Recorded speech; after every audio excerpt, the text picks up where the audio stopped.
ஆண்டவருக்குள் பிரியமான அன்பு சகோதர சகோதரிகளே, உங்களை மீண்டுமாய் இந்த வார்த்தை அனுபவத்திற்குள்ளே ஆண்டவருடைய இறைவார்த்தை பகிர்வின் நேரத்தில் சந்திப்பதிலும் உங்களை வாழ்த்தி வரவேற்பதிலும் நாங்கள் பெருமகிழ்ச்சி அடைகிறோம். ஆண்டுடைய பிள்ளைகள் இந்த ஆண்டவருடைய நாளில் மிகச்சிறப்பாக வார்த்தையின் மீது பற்று கொண்டிருக்கிற பிள்ளைகளாக நீங்கள் மகிழ்ச்சியோடு கடந்து வந்து கொண்டிருப்பீர்கள் என்று நாங்கள் நம்புகிறோம்.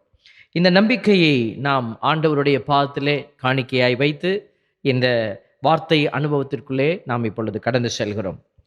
ஆண்டவருடைய பிள்ளைகள் மகிழ்ச்சியாக இருக்க வேண்டும் என்று ஆண்டவர் விரும்பினார். ஆகவே தான் அவர் தன்னுடைய பிரசன்னத்தை இந்த பூமியிலே வைத்தார்.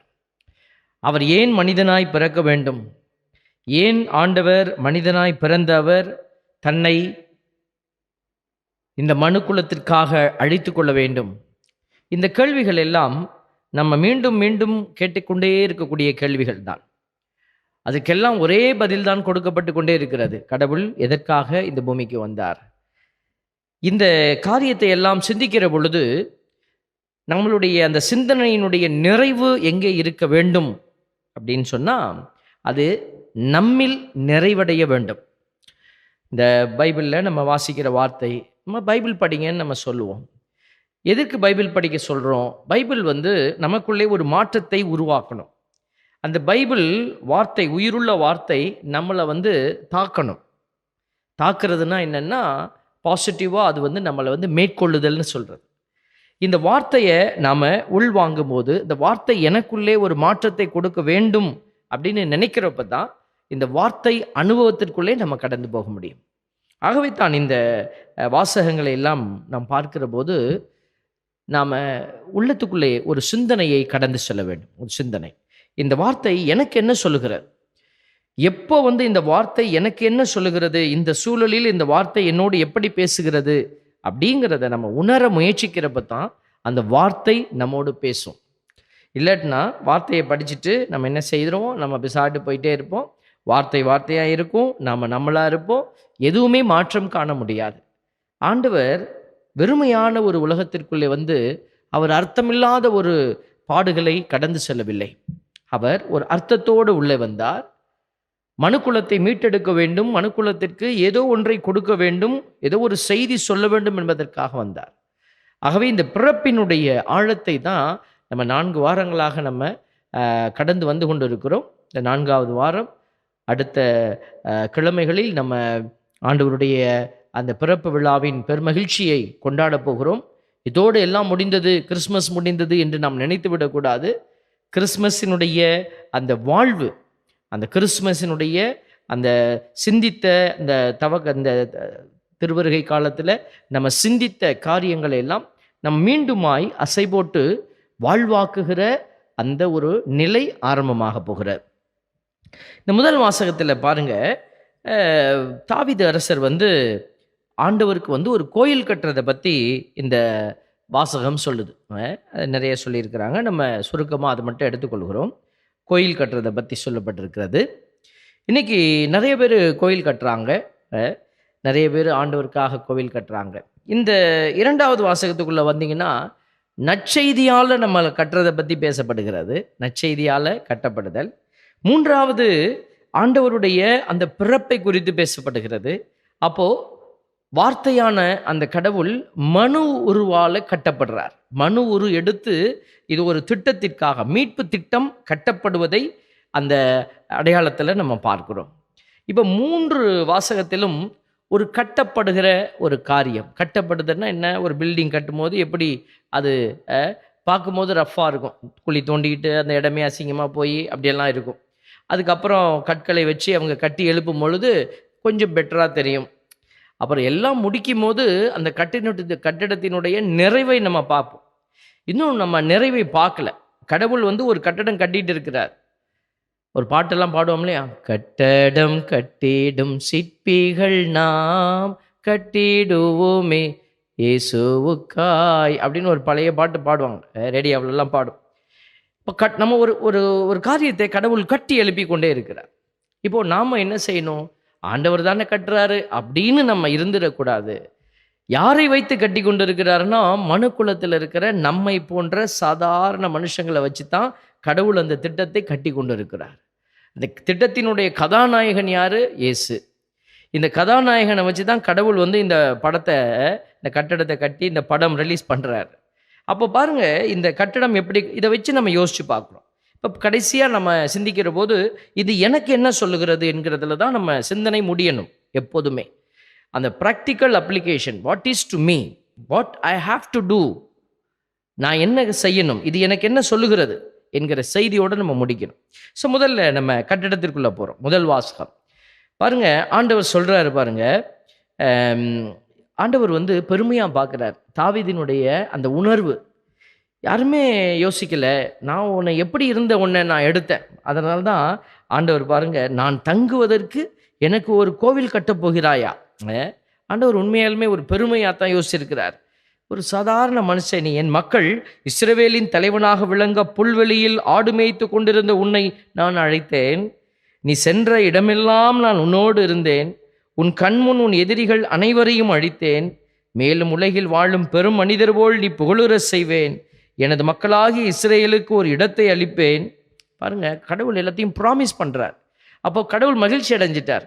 இந்த தாவீதினுடைய அந்த முடிவு, கடவுளுக்காக ஒரு இல்லம் கட்டணும், கடவுளுக்கும் ஒரு இல்லம் கட்டி அவரை நம்மளோட உட்கார வச்சுக்கொள்ளணும் அப்படிங்கிற ஒரு ஒரு நல்ல ஒரு உள்ளார்ந்த எண்ணம், தாவீதினுடைய எண்ணம் கடவுளுடைய பார்வையில் அது ஒரு நல்ல ஒரு ஆசீர்வாதமாக இருக்கிறார்.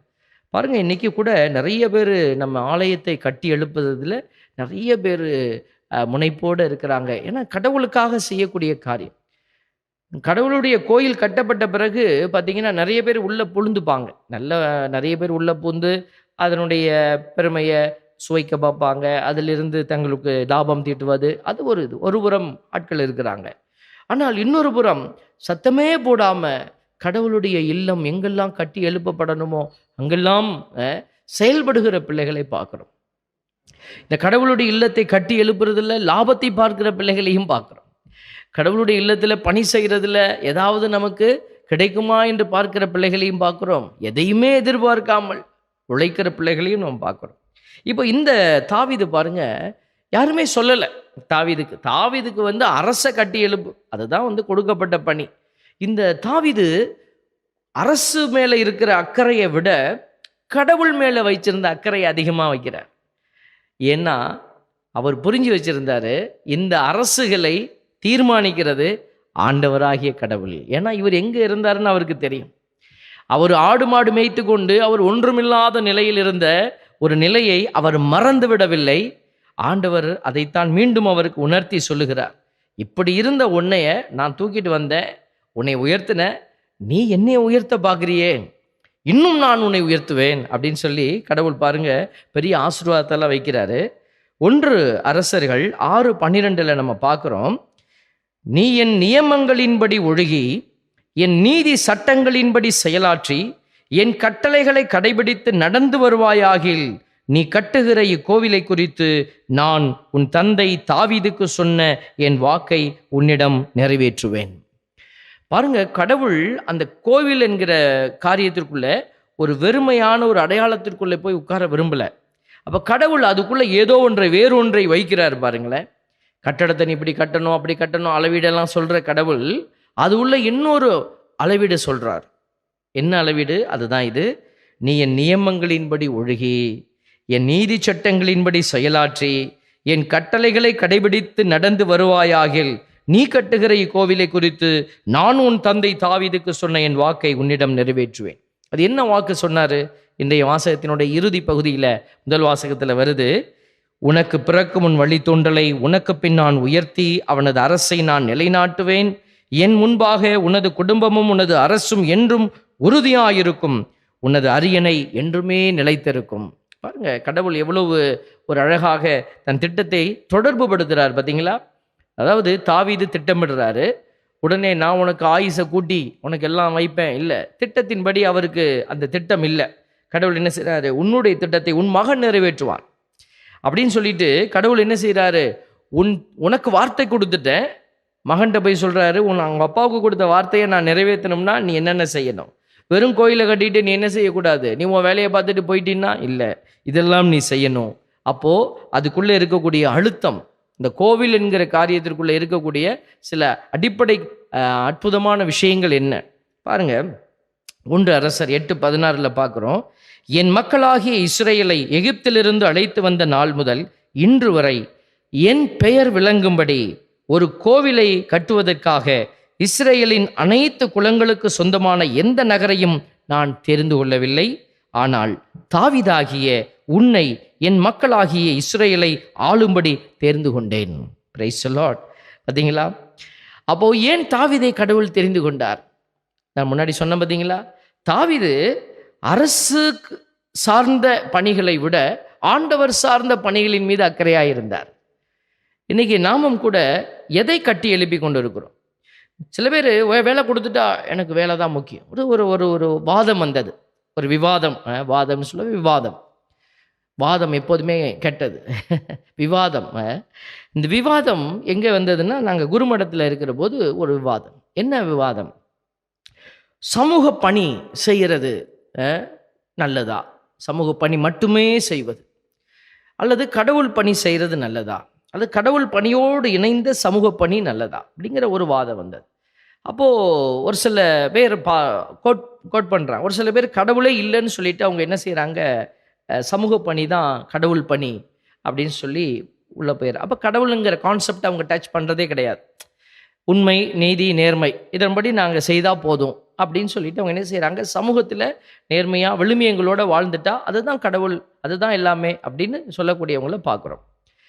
இன்னொரு பக்கம் இந்த சமூகத்தினுடைய காரியங்கள் மீது அக்கறை இல்லாமல் வெறும் கடவுளை மட்டுமே பிடிச்சிக்கிட்டு இருக்கிற ஒரு பக்த கோடிகளை நம்ம பார்க்குறோம். அது ஒரு ஆன்மீகவாதிகளாக பார்க்குறோம். இப்போது 2 தளத்திலும் ஒரு குறை இருப்பதை பார்க்குறோம். இதை பேலன்ஸ் பண்ண முடியாத நிலை. இப்போ இதுக்காக நம்ம சமூகத்தில் அநீதியை தட்டி கேட்கணுங்கிறதுக்காக கடவுளை விட்டுட்டு இருக்கலாமா? இருக்க முடியாது. அப்போ கடவுள் ஒருத்தர் இருக்கிறாரு, அவர் தானே நமக்கு உதவி செய்கிறாரு, அவர் தானே நம்மளுக்கு அறிவை கொடுக்குறாரு. என்னுடைய அறிவினுடைய எல்லை ஒரு அளவுக்கு தானே போகுது, அதுக்கு மேலே என்னால் யோசிக்க முடியலையே. அப்போ அதுக்கு மேலே ஒன்று இருக்குதே, அது யாருடைய ஆற்றலுக்கு உட்பட்டதாக இருக்கிறது? அதைத்தானே நம்ம ஒரு வார்த்தை சொல்கிறோம், தட் பிலாங்ஸ் டு காட் அப்படின்னு. அந்த எல்லையை கடந்த ஒரு காரியம், நம்மளால் புரிந்து கொள்ள முடியாத ஒரு எல்லையை நம்ம பார்க்கிற போது அந்த எல்லைக்கு என்னன்னு சொல்கிறோன்னா, கடவுள் கடந்து அவர் எல்லா பக்கமும் உள்ளே இருக்கிறாரு, எமக்குள்ளே இருக்கிறாரு, அங்கேயும் உள்ளே இருக்கிறாரு. அப்போ என்ன செய்கிறோம், இந்த கடவுள் என்கிற அந்த ஒரு வார்த்தையை நம்ம அங்கே தானே வைக்கிறோம். அப்போ கடவுளுக்கும் உரியதை கடவுளுக்கும், நம்ம சமூகத்துக்குரிய நீதியை சமூகத்திற்கும் நாம் கொடுக்கக்கூடிய ஒரு பேலன்சிங், இதைத்தான் தாவீது செய்தார். தாவீது, இது நான் அரசனாக என்னை வச்சுட்டு, சவுல் பாருங்க யோசிக்கவே இல்லை, சவுல் தான் முதல் அரசனாக வந்தார்.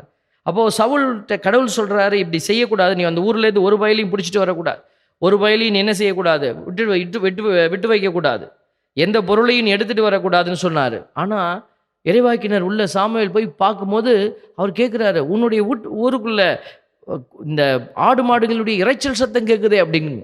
அப்போ சொல்கிறாரு அவர், நல்ல ஆடு மாடெல்லாம் நல்ல கொழுத்த ஆடுகள்லாம் இருந்துச்சு, உங்களுக்கு கடவுளுக்கு பலி கொடுக்கறதுக்காகத்தான் கொண்டு வந்து வச்சிருக்கிறோம். பாருங்க, இதுதான் கடவுளை மறுத்து அரசை சார்ந்த ஒரு உலகத்துக்குள்ளே போகிறது. இன்னைக்கு நிறைய அரசுகள் அப்படி தான் போயிட்டு இருக்குது. மனிதர்கள் சார்ந்த, இது மனிதர்களுக்கு உகந்தது, கடவுளுக்கு உகந்ததா, அதை பற்றி எங்களுக்கு பிரச்சனை இல்லை. இதை கடவுளை கொண்டு வரக்கூடாது, அரசுக்குள்ளே கடவுளை கொண்டுட்டு வரக்கூடாது அப்படின்னு சொல்லி என்ன செய்கிறாங்க, கடவுளை விளக்கிய ஒரு அரசு, கடவுளை விளக்கிய ஒரு சமூக பார்வை. இதை தாவீது எடுத்துகிட்டு போகல. அவர் கடவுளையும் அரசையும் இணைத்த ஒரு அடையாளமாக, அதில் இன்னும் அதிகம் கடவுளுக்குரிய மகிமையை கொடுத்ததுனால கடவுள் அவரை என்ன செய்தார், உயர்த்தி வைக்கிறார்.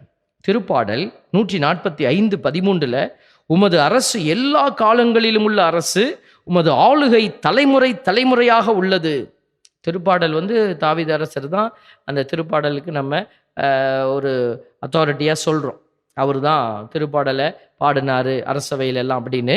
அப்போ அவர் என்ன சொல்கிறார் பாருங்க, உமது அரசு எல்லா காலங்களிலும் உள்ள அரசு, உமது ஆளுகை தலைமுறை தலைமுறையாக உள்ளது. அப்போ ஆண்டவருடைய அரசு எப்படிப்பட்டதாக இருக்க வேண்டும் என்பதை ஆண்டவருடைய அடியார் அறிந்து வைத்திருந்தார்.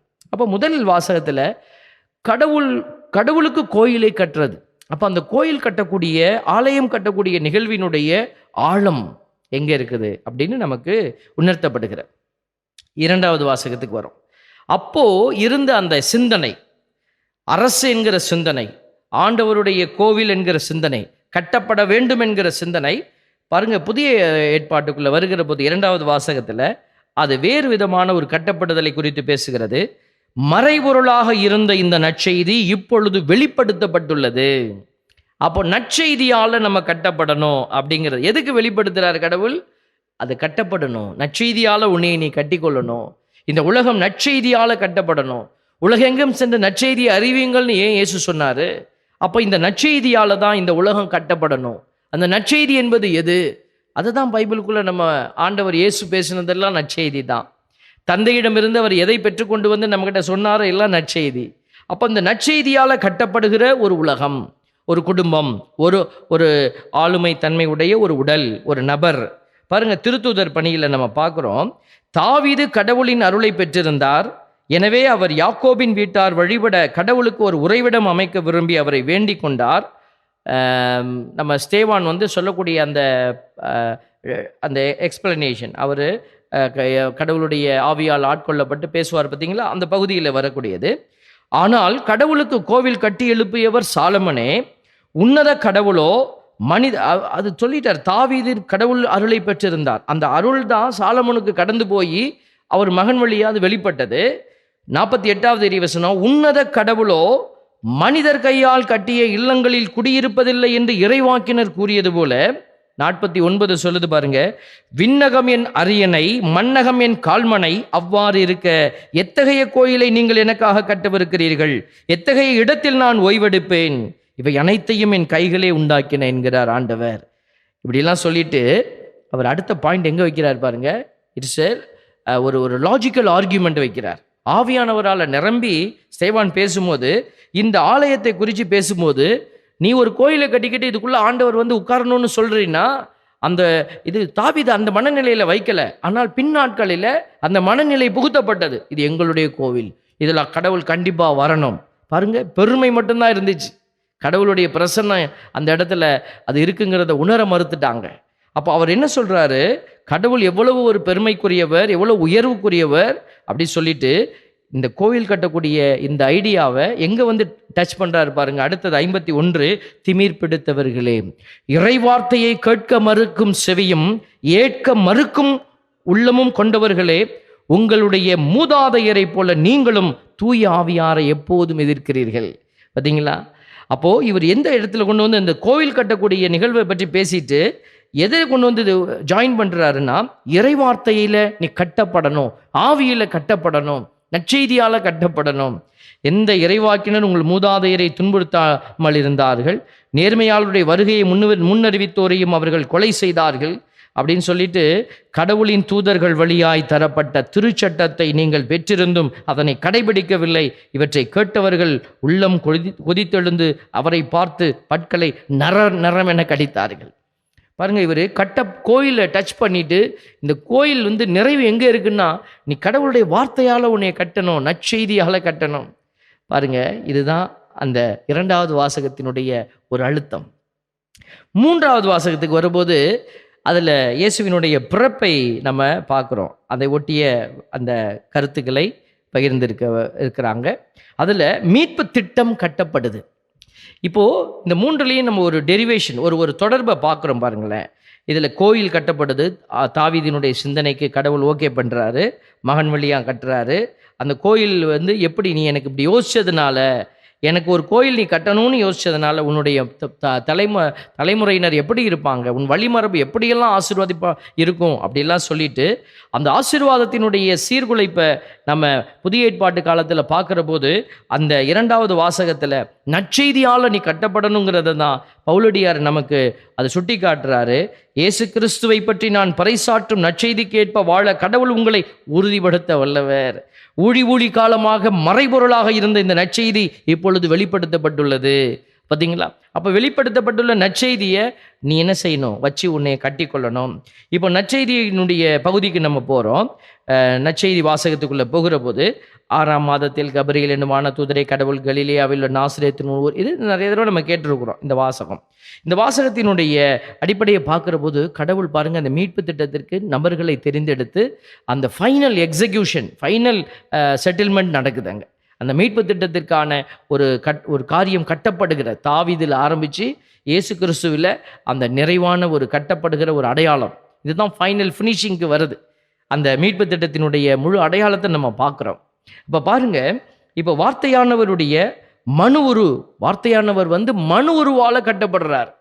யோவான் 1:1 நம்ம பார்க்குறோம், ஆதியிலே வார்த்தை இருந்தது, வார்த்தை கடவுளோடு இருந்தது, அந்த வார்த்தை கடவுளாகியும் இருந்தது, அந்த வார்த்தை மனு உரு எடுத்தது. பாருங்க, உம் சொற்படியே எனக்கு நிகழட்டும் அப்படின்னு சொல்லி மாதா சொல்றாங்க. கடைசியா உம் சொற்படியே, அவருடைய வார்த்தையின்படி நடக்கட்டும். வார்த்தை நடக்கிறது, சொற்படி நிகழ்கிறது. அப்போ வார்த்தை நிகழும் அப்படின்னு அன்னை மரியாள் நம்பினாங்க, யோசேப்பு நம்பினாரு, ஆண்டவருடைய அன்பு பணியாளர்கள் நம்பினாங்க. வார்த்தைக்கு ஒரு செயல் உண்டு அப்படின்னு நம்பினாங்க. இப்போ இன்னைக்கு அந்த நற்செய்திங்கிற வார்த்தைக்கு ஒரு செயல் இருக்கணும். அதைத்தான் இன்னைக்கு நம்ம இந்த நேரத்தில் சிந்திக்க அழைக்கப்படுகிறோம். பாருங்க, யோவான் 2:19 இயேசு மறுமொழியாக அந்த அங்கே இருக்கிறவங்களை பார்த்து சொன்னார் இல்லையா, இக்கோவிலை இடித்து விடுங்கள், நான் 3 நாளில் இதை கட்டி எழுப்புவேன் என்றார். இந்த கோயிலை இடிச்சிடுங்க, 3 நாளில் நான் கட்டி எழுப்புவேன். அப்போது யூதர்கள், இந்த கோவிலை கட்ட 46 ஆண்டுகள் ஆயிற்று, நீர் 3 நாளில் இதை கட்டி எழுப்பி விடுவீரோ என்று கேட்டார்கள். ஆனால் அவர் தம் உடலாகிய கோவிலை பற்றியே பேசினார். அப்போ பாருங்க, முதல்ல கோவில் கட்டப்படுறது. அப்போது அந்த கோவில் கட்டப்படுறங்கிறது வெறுமையான ஒரு வார்த்தையில் இல்லை, வெறும் கட்டடத்தில் இல்லை, அது நம்மை குறித்த ஒரு அடையாளமாய் மாறணும்னு நற்செய்தி 2வது வாசகத்தில் அந்த வெளிப்படுத்தப்பட்ட மறைபொருள் நமக்கு சொல்லுகிறது. நற்செய்தி வெளிப்படுத்தப்பட்டிருக்கிறது. எதற்கு? நாம் அந்த நற்செய்தியால் கட்டப்பட வேண்டும். அதுக்கு தான் இயேசு நற்செய்தி எடுத்துகிட்டு போங்க உலகெங்கும் அப்படின்னு சொன்னார். அப்போ நாம் கட்டப்பட வேண்டிய அந்த மீட்பு திட்டத்திற்கான அடிப்படை அந்த நற்செய்திக்குள்ளே இருக்குது. இதைத்தான் இயேசு சுவாமி உடல் என்று தன்னுடைய உடலை இந்த இடத்துல அடையாளப்படுத்தி சொல்கிறாரு. இது அவர் தம் உடலாகிய கோவிலை பற்றியே பேசினார். அப்போ ஆலயத்தினுடைய அடையாளம், கட்டப்படுகிற அடையாளம் நம்மளுடைய உடலாகிய இந்த அடையாளத்திற்குள்ளே இருக்கிறது. இயேசு கிறிஸ்து பிறக்க போகிறாருன்னா நாம் அந்த இயேசுவினுடைய பிறப்பினுடைய அந்த உடலாக இருக்கிற அந்த அடையாளத்தில் நம்மளை வச்சு பார்க்கணும். அப்போது நம்மளுடைய உடல், அப்போ என் அருகில் இருக்கிற என் சகோதர சகோதரிகளுடைய உடல், ஒரு கணவன் மனைவி இணைஞ்சு வராங்க, கையை பிடிக்கிறாங்க, வார்த்தைப்பாடு கொடுக்குறாங்க. அப்போ என்ன சொல்கிறோம்? இனிமேல் நீங்கள் இருவர் அல்ல, ஒரே உடலாக இருப்பீர். அப்போ பாருங்க, இந்த உடல் என்கிற கான்செப்டும் ஒரு கருத்தியலும் ஆண்டவருடைய கட்டப்படுகிற ஒரு கருத்தியலும் இணைந்து கிடக்கிற ஒரு அபிஷேகம். அப்போ இந்த உடல் ஆண்டவருக்கு உகந்த விதமாய் இருந்து ஆண்டவருடைய திட்டத்தை கட்டக்கூடிய ஒரு காரியத்திற்குள்ளே நம்ம கடந்து செல்ல அழைக்கப்படுகிறோம். 1 கொரிந்தியர் 6:19 சொல்லப்பட்டிருக்கிறது, உங்கள் உடல் நீங்கள் கடவுளிடமிருந்து பெற்றுக்கொண்ட தூய் ஆவி தங்கும் கோவில் என்று தெரியாதா? நீங்கள் உங்களுக்கு உரியவர் அல்ல. பார்த்தீங்களா? ஒரு கணவன் தனக்கு உரியவர் அல்ல, அவர் மனைவிக்கு உரியவர். ஒரு மனைவி கணவனுக்கு உரியவர். தனிப்பட்ட விதமாக நாம் பொதுவாய் சொல்ல வேண்டுமென்றால் நாம் நமக்கு உரியவர் அல்ல, நாம் ஆண்டவருக்கு உரியவர். ரோமையர் 8:11 சொல்கிறது, இறந்த இயேசுவை உயிர்த்தெழ செய்தவரின் ஆவி உங்களுள் குடிகொண்டிருந்தால் கிறிஸ்துவை உயிர்த்தெழச் செய்த அவரே உங்களுள் குடிகொண்டிருக்கும் தம் ஆவியினாலே சாவுக்குரிய உங்கள் உடல்களையும் உயிர் பெறச் செய்வார். அப்போ இந்த உடலுக்குரிய வல்லமையை கடவுள் கொடுக்க காத்திருக்கிறாருன்னாக்க, இந்த உடலினுடைய அடையாளம் மீட்பு திட்டத்திற்காக இது செயல்படுகிற போது, மீட்பு திட்டத்திற்காக இந்த உடல் செயலாற்றி கட்டப்படுகிற போது, கடவுளுக்காக கட்டப்படுகிறது. எதற்காக நம்ம இப்படி தான் வாழணும்னு நம்ம சொல்கிறோம் அப்படின்னா, நாமே கட்டிக்கொள்வதற்கான அடையாளம். ஆண்டவருக்காக நான் கட்டிக்கொள்வது. புனிதர்கள் எல்லாம் அவங்களுடைய வாழ்க்கையை திரும்பி பார்த்தோம்னா அவங்க என்ன செய்தாங்கன்னா, தங்களை ஒருத்தி கொள்வாங்க. திருச்சபை கூட ஒரு சில நாட்களில் நம்மளுக்கு ஃபாஸ்டிங் கொடுத்துருக்குறாங்க, ஒரு சில பரிந்துரைகள் செய்கிறாங்க. கட்டாயப்படுத்தலைன்னாலும் உங்களை எப்படி பரித்தியாகம் செய்து, அதாவது சாக்ரிஃபைசஸ், அல்லது ஒருத்தல் முயற்சிகள் செய்து கடவுளுக்கு நீங்கள் உங்களை காணிக்கையாக்க முடியும்.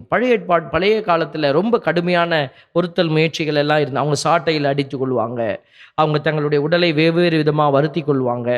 ஒரு சிஸ்டர் கூட என்கிட்ட ஒரு காட்டினாங்க. அவங்க ஆண்டவர்கிட்ட இருக்கிறாங்க, ஆண்டவரோடையவே அவங்க இருக்கட்டும். அவங்க ஒரு நல்ல ஒரு செயின் ஒன்று காட்டினாங்க. அந்த செயின் எல்லாம் முள்ளாக இருந்துச்சு. அந்த செயினை கேட்டேன், இது என்ன சிஸ்டர் அப்படின்னு கேட்டப்போ அவங்க சொன்னாங்க, இதை நாங்கள் தொடையில் கட்டிப்போம். எப்போ நான் என்னுடைய காலத்திலேயே நான் பிரதராக இருந்தப்போ அந்த சிஸ்டர் எனக்கு காட்டின ஒரு விஷயம். அப்படின்னா முந்தைய காலத்தில் என்னென்ன செய்துட்டு இருப்பாங்க. இப்போ உள்ள குத்திருமே சிஸ்டர், புண்ணா வருமே. ஆமாம், புண்ணு வந்துடும், ரத்தம் கசியும், வெளியில் சொல்லக்கூடாது. பாருங்கள் எவ்வளோ பெரிய பரித்தியாகங்கள். இப்போது இந்த திருச்சபைக்குள்ளே இருந்ததெல்லாம் அதெல்லாம் நம்மக்கிட்ட விட்டுட்டாங்க, நீங்களே பார்த்து செய்யுங்க அப்படின்னு. அப்போ பாருங்கள் எதற்காக இதெல்லாம் சொல்லப்பட்டிருக்கிறதுனா, இந்த உடல் இப்படிப்பட்ட தியாகத்தினாலே கட்டப்பட வேண்டும். இயேசுசாமி அப்படித்தான் கட்டினார் தன்னை. இதோ இந்த மீட்புக்காக. 1 கொரிந்தியர் 6:15, உங்கள் உடல்கள் கிறிஸ்துவின் உறுப்புகள் என்று தெரியாதா? கிறிஸ்துவின் உறுப்புகளை எடுத்து ஒரு விலைமகளின் உறுப்புகளாகும்படி நான் செய்யலாமா? கூடவே கூடாது. அப்போ பாருங்க, அந்த ஆண்டவருடைய திட்டத்திற்காக பயன்படுத்தப்பட போகிற அந்த நமக்காக வெளிப்பட்ட இயேசுவினுடைய உடலோடு என்னுடைய உடலை இந்த பைபிள் என்ன செய்யுது, இறைவார்த்தை என்ன செய்யுதுன்னா ஒத்து வச்சு பார்க்குது. இயேசுவின் உடலோடு உன்னுடைய உடலும் ஒன்றா இருக்குதுப்பா. அப்போ இயேசுவின் உடலாய் நீ மாற வேண்டும் என்று அழைக்கிற அழைப்பை நாம் இந்த நாளில் உணர வேண்டும். அதனால மீட்பு திட்டத்தில் கட்டப்படுதல் அப்படின்னா நம்ம நிறைய விஷயத்தை கட்டிக்கிட்டு இருக்கிறோம். ஒரு வீட்டுக்குள்ளே ஒரு சில பேர் என்ன செய்கிறாங்க, புள்ள போனோனையும் நான் என் ராஜாங்கத்தை கட்டி எழுப்புவேன் அப்படின்னு நினைப்பாங்க. அவங்களுடைய பெருமையை கட்டி எழுப்புவேன். ஒரு வேலை செய்கிற இடத்துக்கு போனோன்னே தன் திறமைகள்லாம் கொட்டி அந்த இடத்தினுடைய அந்த கண்ட்ரோலை நான் எடுத்துக்கொள்வேன். இது கட்டி எழுப்புறது. இப்படி ஒன்றையும் கட்டி எழுப்பி கொண்டு இருக்கிறோம். ஆண்டவர் விரும்புகிற அந்த இறையரசை கட்டி எழுப்ப நாம் தயாராக இருக்கிறோமா? ஏதோ இந்த நாளில் சிந்தித்து பாருங்க. ஆண்டவருடைய பிறப்பு வரப்போது, ஆண்டவருடைய அந்த குடிலுக்கு முன்னாடி போய் நின்று ஆண்டவருடைய திருமுகத்தை பார்க்கும்போது ஆண்டவர் இந்த கேள்வி தான் கேட்பார், என்னைய பார்க்க வந்தியா? நான் எதற்காக வந்தேன்? மீட்பு திட்டத்தை கட்டி எழுப்ப வந்தேன். நீ என்ன கட்டி எழுப்பிக்கிட்டு இருக்கிற? நீ எனக்காக என்ன செய்து கொண்டு இருக்கிறாய் என்ற கேள்வியை குழந்தை இயேசு, பாலன் இயேசு நம்மகிட்ட கேட்க போகிறார். நம்ம என்ன பதில் சொல்ல போகிறோம்? சிந்தித்து பாருங்க. உங்களுக்குள்ளே ஒரு மாற்றம் வர வேண்டும். அந்த மாற்றமே கடவுள் விரும்புகிற ஆசீர்வாதம். கடவுள் உங்களுக்கு மீண்டுமாய் கொடுக்க போகிற ஆசீர்வாதம். சிந்திப்போம், செயல்படுவோம். ஆண்டவருடைய ஆசீர்வாதத்திற்குள் நாம் நிறைவாய் கடந்து செல்வோம். ஆமென்.